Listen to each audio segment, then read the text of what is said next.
The Open House is a horror thriller written and directed by Matt Angel and Suzanne Coote, and you can watch it right now on Netflix, but you probably shouldn't.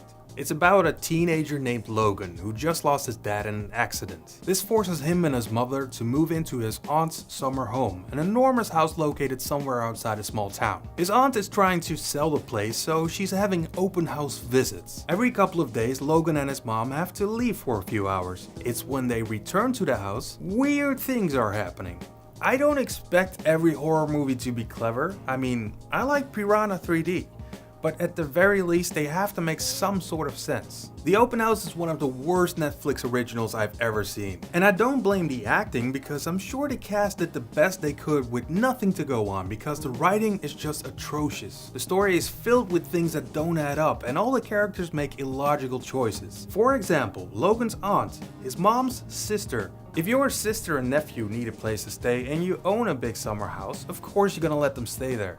But why would you keep trying to sell the house? Especially after they've been through something horrific like, I don't know, lose a family member? Every character in this movie feel like they are devoid of logical thinking. Logan, a teenager who doesn't want to move away from his home, but at the same time he doesn't seem to have any friends at all. He's a senior in high school and a really good athlete. You would expect him to be on the phone with at least a girlfriend or something. He is by far the most clueless one in the story. When weird things begin to happen, Logan never questions anything. I really think this movie was written in the Starbucks over the course of an afternoon. The runtime is about an hour and a half, and it takes about an hour to finally get to the horror part. And by then you think, okay, here we go. Go ahead movie, redemption time.